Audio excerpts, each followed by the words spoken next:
you have people right up there at the top of that particular spot. So आप देख रहे थे गांधीनगर से सीधा प्रसारण, जहां विदेश मंत्री डॉक्टर एस जयशंकर कुछ महत्वपूर्ण बातों का जिक्र कर रहे थे। उन्होंने कहा कि आतंकवाद को रोकने के लिए वित्तीय मदद को बिल्कुल रोकना होगा। उन्होंने साथ ही कहा कि कुछ देशों ने बीते कुछ सालों में आतंकवाद को बढ़ावा दिया है।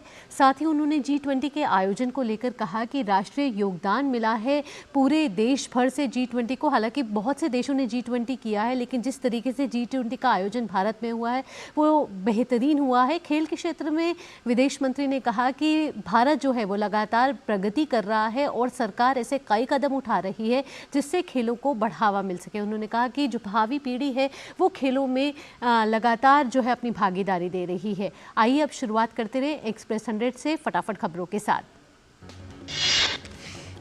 राष्ट्रपति द्रौपदी मुर्मू अपने 3 राज्यों के दौरे के अंतिम दिन आज राजस्थान के पोखरण में फील्ड फायरिंग रेंज में सेना की मारक क्षमता का प्रदर्शन देखेंगी। राष्ट्रपति जैसलमेर में महिला सहायता समूह की लाभार्थियों से संवाद करेंगी। भारतीय जनता पार्टी के नई दिल्ली मुख्यालय में राष्ट्रीय पदाधिकारियों की बैठक का आज दूसरा दिन, कल शुरू हुई थी बैठक। केंद्रीय मंत्री अनुराग सिंह ठाकुर ने कांग्रेस पार्टी पर बोला हमला, कहा कांग्रेस पार्टी कभी भी शीतकालीन सत्र को चलने नहीं देना चाहती थी। अनुराग ठाकुर ने इंडी गठबंधन पर भी बोला हमला, कहा इंडी गठबंधन भ्रष्टाचारियों का है गठबंधन। विदेश मंत्री डॉक्टर एस जयशंकर गांधीनगर के राष्ट्रीय रक्षा विश्वविद्यालय के तीसरे दीक्षांत समारोह में हुए शामिल। विदेश मंत्री डॉक्टर एस जयशंकर ने रक्षा उत्पादन पर दिया जोर, कहा कोविड के बाद सुरक्षा की परिभाषा का दायरा बढ़ा। विदेश मंत्री डॉक्टर एस जयशंकर ने भारतीय कूटनीति की उपलब्धि गिनाई, कहा प्रतिस्पर्धी विश्व शक्तियों से भारत रिश्ते मजबूत करने में हुआ सफल। देश के पूर्व प्रधानमंत्री चौधरी चरण सिंह की जयंती पर उन्हें संसद भवन परिसर में श्रद्धांजलि अर्पित की गई।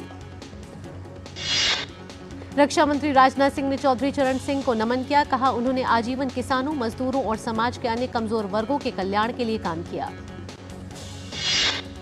उत्तर प्रदेश के मुख्यमंत्री योगी आदित्यनाथ ने लखनऊ में कृषक उपहार योजना के तहत 51 किसानों को ट्रैक्टर वितरित किए। योगी आदित्यनाथ ने कहा कि चौधरी चरण सिंह ने किसानों के जीवन में व्यापक परिवर्तन करने के काम को आगे बढ़ाया था। केंद्रीय मंत्री नित्यानंद राय ने कहा कि नीतीश कुमार पीएम का सपना लेकर इंडी गठबंधन में गए थे, लेकिन अब परिणाम सामने नजर आ रहा है। बिहार के उप मुख्यमंत्री तेजस्वी यादव ने गिरिराज सिंह के जदयू के राजद में विलय पर कहा कि वह अपनी बात दूसरों के मुंह से कहलवाना चाहते हैं। कर्नाटक के पूर्व मुख्यमंत्री येदियुरप्पा ने कहा कर्नाटक सरकार से किसी ने हिजाब का फैसला हटाने की नहीं की थी बात, इसका लोकसभा चुनाव पर नहीं पड़ेगा असर। कर्नाटक के विधि मंत्री एच.के. पाटिल ने कहा पिछली सरकार का हिजाब पर फैसला पूरी तरह से पक्षपातपूर्ण था। कर्नाटक में हिजाब पर लगी पाबंदी हटाने के फैसले को भाजपा अध्यक्ष B.Y. विजयेंद्र ने दुर्भाग्यपूर्ण बताया, कहा फैसला सिर्फ तुष्टीकरण की राजनीति को दर्शाता है। अयोध्या में भगवान श्री राम की प्राण प्रतिष्ठा पर श्री राम जन्मभूमि तीर्थ क्षेत्र के महासचिव चंपत राय ने कहा कि 22 जनवरी का दिन उतना ही महत्वपूर्ण है जितना 15 अगस्त 1947 का था। फ्रांस ने 303 यात्रियों को लेकर निकारागुआ जा रहा एक चार्टर्ड विमान रोका, 2 को गिरफ्तार किया, पूछताछ जारी। भारत सरकार ने कहा फ्रांसीसी दूतावास की टीम मौके पर पहुंची, यात्रियों की सुरक्षा पहली प्राथमिकता। कर्नाटक में सूखे की स्थिति पर केंद्र सरकार गंभीर, गृह मंत्री अमित शाह आज उच्च स्तरीय समिति की बैठक की अध्यक्षता करेंगे। गृह मंत्री अमित शाह की अध्यक्षता में होने वाली उच्च स्तरीय बैठक में सूखा राहत पर फैसला लेने की संभावना है। तमिलनाडु में बाढ़ प्रभावित इलाकों में वायुसेना हेलीकॉप्टर से खाने के पैकेट और अन्य जरूरी सामान पहुंचा रही है। थूथकुडी जिले में 12 अलग अलग स्थानों पर 11 टन से अधिक राहत सामग्री पहुंचाई गई। स्वास्थ्य मंत्री डॉक्टर मनसुख मांडविया आज भरूच में रसायन और पेट्रोकेमिकल के pre vibrant Gujarat summit seminar में होंगे शामिल। भारत का पहला सौर मिशन आदित्य L1 6 जनवरी अपने गंतव्य पर पहुंच जाएगा। आदित्य L1 मिशन पर पहुंचने पर अगले 5 साल तक सूर्य पर होने वाली गतिविधियों के बारे में मिल सकेगी जानकारी। इसरो के अध्यक्ष एस सोमनाथ ने कहा कि अमृतकाल के दौरान भारत का अपना अंतरिक्ष केंद्र होगा। कल अहमदाबाद में उन्होंने कहा कि भारतीय वैज्ञानिक अगले 25 सालों में चंद्रमा पर पहुंच जाएंगे। छत्तीसगढ़ के मुख्यमंत्री विष्णुदेव साय सहित उप मुख्यमंत्री अरुण साव और विजय शर्मा ने उपराष्ट्रपति जगदीप धनखड़ से उनके निवास पर शिष्टाचार मुलाकात की। भारतीय नौसेना प्रमुख एडमिरल आर हरिकुमार ने थाईलैंड में स्पेन की नौसेना के deputy chief of staff admiral Carlos Martinez Merolo से द्विपक्षीय बैठक की। नौसेना प्रमुख एडमिरल आर हरिकुमार ने इटली की नौसेना के deputy chief of staff VDEM यूसेप बेरूटी बरगोटो के साथ द्विपक्षीय बैठक की। समुद्री क्षेत्र में आपसी सहयोग पर हुई चर्चा। जम्मू कश्मीर के अखनूर में सुरक्षा बलों ने घुसपैठ की कोशिश की, नाकाम। एक आतंकी ढेर साथी का शव लेकर सीमा पार भागे 3 आतंकी। जम्मू कश्मीर के राजौरी और पुंछ जिले में लगातार बढ़ती आतंकी गतिविधियों से निपटने के लिए आतंकरोधी अभियान जारी। राजौरी और पुंछ में मोबाइल इंटरनेट सेवाएं बंद। पुंछ आतंकी हमले की NIA ने जांच शुरू की। प्रारंभिक जांच में आतंकियों द्वारा M4 राइफल के उपयोग की बात आई सामने। जम्मू कश्मीर के सांबा जिले के चांदली गांव में एक वन क्षेत्र में पाए गए मोर्टार के विस्फोट से एक व्यक्ति की मौत हो गई है और एक अन्य घायल हो गया है, पुलिस ने दी जानकारी। दिल्ली और उसके आसपास बढ़ते वायु प्रदूषण को देखते हुए ग्रैब चरण 3 लागू कर दिया गया है। छोटे बच्चों को प्रदूषण के दुष्प्रभाव से बचाने के लिए ऑनलाइन क्लास शुरू होगी।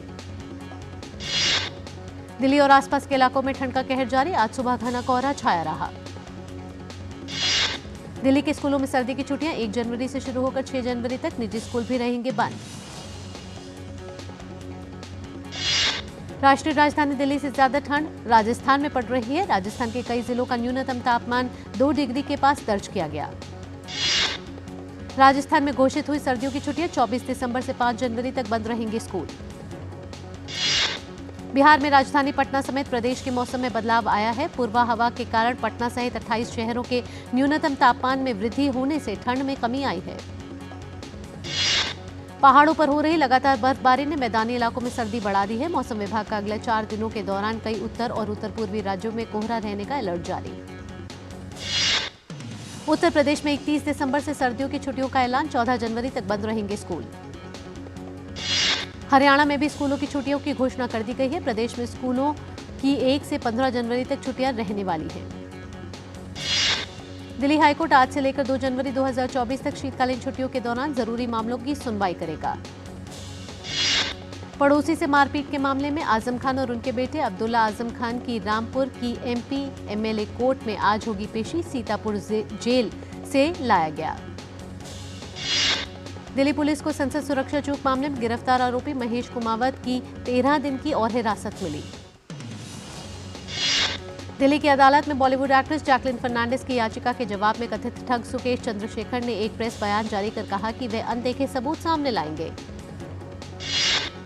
ईडी ने 40.92 करोड़ रुपए के बैंक धोखाधड़ी मामले में तारा कॉर्पोरेशन लिमिटेड और अन्य की 35.10 करोड़ रुपए की संपत्ति कुर्क की है। कुर्क की गई अचल संपत्ति पंजाब के मलेर कोटला में स्थित है।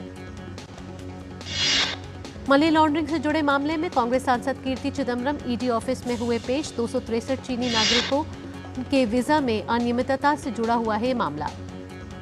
बिहार सरकार ने राज्य के सभी जिलों में कोविड टेस्टिंग और विशेष तौर पर RT-PCR टेस्ट की संख्या बढ़ाने के निर्देश दिए। पटना, गया और दरभंगा हवाई अड्डों पर रैंडम कोविड टेस्टिंग के भी निर्देश दिए गए हैं।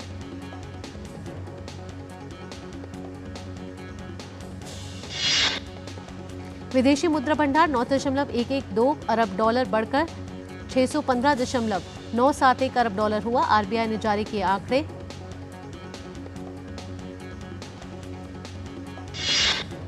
मसूर दाल और खाद्य तेल की कीमतों में जारी रहेगी नरमी। आयात शुल्क को मार्च 2025 तक जारी रखने का दिया गया फैसला। 2024-25 में तेजी से बढ़ेगी देश की अर्थव्यवस्था। फिच ने 2023-24 के लिए GDP की वृद्धि दर 6.9% आंकी। केंद्रीय करों में हिस्सेदारी के रूप में राज्यों को 72,961 करोड़ रुपए की अतिरिक्त किश्त जारी। भारत ने WTO में निवेश सुविधा प्रस्ताव पर बातचीत का विरोध किया। कहा संगठन की जिम्मेदारी से बाहर है ये एजेंडा। रीडिफ्यूजन के हिट्स ऑफ द ईयर सर्वे में चंद्रयान 3 शीर्ष पर रहा। वहीं उसके बाद G20 और नमो का नंबर रहा। गुजरात सरकार ने गिफ्ट सिटी कैंपस में शराब के सेवन को स्वीकृति दी। रिजर्व बैंक के गवर्नर शक्तिकांत दास ने एमपीसी बैठक में कहा, खाद्य कीमतों की अनिश्चितता और कमजोर मौसम की मार महंगाई पर बुरा असर डाल सकती है। हमें इन सभी चीजों पर ध्यान देने की आवश्यकता है। क्वैकर कंपनी ने सेलेब कपल कियारा आडवाणी और सिद्धार्थ मल्होत्रा को अपना ब्रांड एम्बेसडर बनाया है। विश्व बैंक ने 21 शहरी स्थानीय निकायों की मदद के लिए तमिलनाडु को $300 मिलियन का ऋण प्रदान किया है। भारत सरकार का कहना है कि देश के कुल कर्ज पर आईएमएफ ने हाल ही में जो बात कही है वो गलत है। आईएमएफ ने हाल ही में चेताया था कि वित्त वर्ष 2027-28 तक देश का कुल कर्ज जीडीपी के 100% से ज्यादा हो सकता है। वित्तीय सेवा सचिव विवेक जोशी ने कहा है कि वित्त मंत्रालय ने सार्वजनिक क्षेत्र के बैंकों के प्रबंध निदेशकों को हर महीने शीर्ष 20 दिवालिया मामलों की समीक्षा करने का निर्देश दिया है। ओला इलेक्ट्रिक ने आईपीओ लाने के लिए सेबी के पास दाखिल किया ड्राफ्ट पेपर। 7,250 करोड़ रुपए जुटा सकती है कंपनी। गूगल ने क्रोम जीरो डे वल्नरेबिलिटी को संबोधित करने के लिए एक इमरजेंसी पैच जारी किया है, जिसमें उन्होंने माना है कि ऐसा हो रहा है। यह साल की शुरुआत के बाद से जारी किया गया 8वां पैच है। गूगल के बाद अब फेसबुक, इंस्टाग्राम पर 53 करोड़ रुपए का जुर्माना। जुए के विज्ञापन दिखाने पर हुई कार्रवाई। अंतर्राष्ट्रीय खबरें। संयुक्त राष्ट्र सुरक्षा परिषद ने गजा पट्टी में मानवीय सहायता को लेकर एक प्रस्ताव पारित किया है, जिसमें गजा पट्टी में मानवीय सहायता की तत्काल और निर्बाध डिलीवरी और इजराइल हमास के बीच संघर्ष को तत्काल खत्म करने का आह्वान किया गया है। यूएई की ओर से पेश किए गए प्रस्ताव पर सुरक्षा परिषद में मतदान हुआ, जिसमें यूएनएससी के कुल 15 सदस्य देशों में से 13 ने प्रस्ताव के पक्ष में मतदान किया, जबकि अमेरिका और रूस ने मतदान से खुद को अलग रखा। यूएई के प्रस्ताव में मांग की गई है कि संघर्ष में शामिल पक्ष पूरे गजा पट्टी में फिलिस्तीन नागरिकों तक सीधे मानवीय सहायता की तत्काल, सुरक्षित और निर्बाध डिलीवरी की अनुमति दें और इसके लिए सुविधा प्रदान करें। प्रस्ताव में इजराइल हमास के बीच संघर्ष की स्थायी समाप्ति के लिए माहौल तैयार करने का भी आह्वान किया गया है। प्रस्ताव में गजा पट्टी के लिए सभी उपलब्ध मार्गों के उपयोग की अनुमति देने और सुविधा प्रदान करने की मांग की गई है। गजा पट्टी पर इजराइल के हमले जारी हैं। इस बीच इजराइल ने संयुक्त राष्ट्र की कड़ी आलोचना की है। संयुक्त राष्ट्र में इजराइल के राजदूत ने शुक्रवार को 7 अक्टूबर को हुए हमास हमले पर प्रतिक्रिया दी। इजराइल के दूत गिलाद एरदान ने कहा है कि संयुक्त राष्ट्र का केवल गजा को सहायता प्रदान करना या सहायता तंत्र पर ध्यान केंद्रित कर रहा है और इजराइल पहले से ही आवश्यक पैमाने पर सहायता वितरण की अनुमति दे रहा है। गिलाद एरदान ने कहा है कि संयुक्त राष्ट्र को बंधकों के मानवीय संकट पर ध्यान केंद्रित करना चाहिए था। इंडोनेशिया में मारापी ज्वालामुखी में विस्फोट के कारण अब तक 23 पर्वतारोहियों की मौत हो चुकी है। मारापी ज्वालामुखी में विस्फोट के बाद आसपास के शहरों में काफी धुआं फैल रहा है। बिगड़ती स्थिति को देखते हुए मिनांग-काबाऊ अंतर्राष्ट्रीय हवाई अड्डे को बंद कर दिया गया है। पाकिस्तान के पूर्व प्रधानमंत्री इमरान खान ने 8 फरवरी के आम चुनाव के लिए पंजाब प्रांत स्थित अपने गृह निर्वाचन क्षेत्र मियांवाली में अपना नामांकन पत्र दाखिल किया। 22 जनवरी को रामलला की प्राण प्रतिष्ठा का उत्सव 7 समुद्र पार अमेरिका के मंदिरों में भी मनाया जाएगा और एक सप्ताह तक ये उत्सव मनाने के लिए बड़े पैमाने पर तैयारियां की जा रही हैं। हिंदू मंदिर एम्पावरमेंट काउंसिल की तेजुल शाह ने कहा है कि यह हमारा सौभाग्य और आशीर्वाद है कि हम इस अवसर का हिस्सा हैं और हमारे सपनों का मंदिर सदियों के इंतजार और संघर्ष के बाद साकार हो रहा है। श्रीलंका में भारत के नए उच्चायुक्त संतोष झा ने प्रभार संभाल लिया है और साथ ही राष्ट्रपति रणिल विक्रमसिंघे को अपना परिचय पत्र सौंपा। खेल की खबरें। ऑस्ट्रेलिया के खिलाफ खेले जा रहे एकमात्र टेस्ट मैच में भारतीय महिला क्रिकेट टीम मजबूत स्थिति में पहुंच गई है। तीसरे दिन टीम इंडिया ने पहली पारी में 406 रन बनाकर पहली पारी के आधार पर 186 रन की बढ़त बना ली है। मैच के दूसरे दिन भारत की तरफ से स्मृति मंधाना, ऋचा घोष, जेमिया रॉड्रिगुएज और दीप्ति शर्मा ने अर्धशतकीय पारियां खेली। दीप्ति शर्मा ने 78 रन की पारी खेली। टीम इंडिया के स्टार बल्लेबाज विराट कोहली पारिवारिक कारणों के चलते भारत लौट आए हैं। कोहली के पहले टेस्ट से पहले टीम के साथ जुड़ने की उम्मीद है। टेस्ट सीरीज से पहले सलामी बल्लेबाज ऋतुराज गायकवाड़ चोट के चलते 2 मैचों की टेस्ट सीरीज से बाहर हो गए हैं। दक्षिण अफ्रीका क्रिकेट टीम के पूर्व कप्तान डीन एल्गर ने अंतर्राष्ट्रीय क्रिकेट से संन्यास का ऐलान किया है। खेलो इंडिया यूथ गेम्स के 6ठे संस्करण का शुभंकर लॉन्च हो गया है। तमिलनाडु में 19 से 31 जनवरी के बीच होगा आयोजन। केंद्रीय खेल मंत्री अनुराग सिंह ठाकुर ने कहा, देश में खेलों को लेकर न केवल माहौल में बदलाव आया है बल्कि अंतर्राष्ट्रीय स्तर पर हर प्रतियोगिता में देश की एक अलग अक्स देखने को मिल रही है। शीर्ष वरीय हरमीत देसाई ने 85वीं यूटीटी सीनियर राष्ट्रीय और अंतर्राज्यीय टेबल टेनिस चैंपियनशिप में पुरुष एकल खिताब जीत लिया है। फाइनल में हरमीत ने दूसरी वरीयता प्राप्त जी साथियान को 4-3 से हराकर अपना दूसरा खिताब हासिल किया। ध्रुव सितवाला ने पहला सीनियर राष्ट्रीय बिलियर्ड्स खिताब जीत लिया है। फाइनल में उन्होंने सौरभ कोठारी को 5-3 से हराकर उलटफेर किया। इंग्लिश क्लब मैनचेस्टर सिटी ने फीफा क्लब विश्व कप खिताब जीत लिया है। फाइनल में मेन सिटी ने ब्राजील के फ्लूमिनेस को 4-0 से हराने में सफलता पाई। मैन सिटी की तरफ से अल्वारेज ने 2 गोल किए। ये पहला मौका है जब मेन सिटी ने फीफा क्लब विश्व कप का खिताब अपने नाम किया है। वहीं इसी साल 2023 में सिटी की ये 5वीं खिताबी जीत है। उरुग्वे के स्टार स्ट्राइकर लुइस सुआरेज 2024 में Major League Soccer club Inter Miami से खेलते दिखाई देंगे। उन्होंने क्लब के साथ फ्री एजेंट के रूप में करार किया है। प्रीमियर लीग में एस्टन विला ने शीर्ष पर पहुंचने का मौका गंवा दिया है। शुक्रवार को देर रात खेले गए मुकाबले में एस्टन विला को शेफील्ड यूनाइटेड के खिलाफ 1-1 से ड्रॉ से संतोष करना पड़ा। हालांकि टीम लीग में दूसरे स्थान पर पहुंच गई है। ईपीएल में आज एक महत्वपूर्ण मुकाबले में शीर्ष पर चल रही आर्सेनल का सामना तीसरे स्थान पर मौजूद लिवरपूल से होगा। आर्सेन की कोशिश इस मैच को जीतकर शीर्ष पर बने रहने की होगी। तुर्की लीग में हाल ही में रेफरी पर हमले की आलोचना पर हर्ष और हो रही है। इस कड़ी में अब फीफा अध्यक्ष जियानी इन्फेंटिनो का बयान सामने आया, जिन्होंने कहा है कि रेफरियों और मैच अधिकारियों के प्रति सम्मान का रवैया होना चाहिए, न कि आक्रामकता का। केंद्रीय खेल मंत्री अनुराग ठाकुर ने बेंगलुरु में भारतीय खेल प्राधिकरण का दौरा किया और प्रशिक्षकों को सहयोगी स्टाफ कोचों और अन्य लोगों से बातचीत की। और अब फिल्म जगत से जुड़ी खबरें। शाहरुख खान की फिल्म डंकी की दूसरे दिन कमाई गिरी। पहले दिन 30 करोड़ की कलेक्शन के बाद कल 20 करोड़ रुपए से भी कम रहा कलेक्शन। सालार ने पहले ही दिन रचा इतिहास। पहले दिन 95 करोड़ की ओपनिंग कर साल की सबसे बड़ी ओपनर। पठान, जवान, एनिमल का सबका तोड़ा रिकॉर्ड।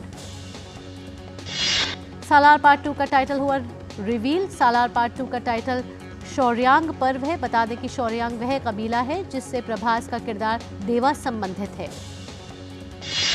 टीवी के लोकप्रिय शो शार्क टैंक के इंडिया के तीसरे सीजन में 12 शार्क होंगे। तीसरा सीजन 22 जनवरी से शुरू हो रहा है। रियलिटी शो बिग बॉस 17 में हुआ बवाल। झगड़े में अंकिता लोखंडे को मारने उठे पति विकी जैन। अभिनेत्री रवीना टंडन ने अपनी बेटी राशा थडानी के साथ भारत के सभी 12 ज्योतिर्लिंगों की यात्रा पूरी की है। सोशल मीडिया पर साझा की जानकारी। इसी के साथ एक्सप्रेस 100 में इतना ही। फिलहाल मुझे और हमारी पूरी टीम को दीजिए इजाजत। डीडी न्यूज पर खबरों का सिलसिला जारी रहेगा। नमस्कार।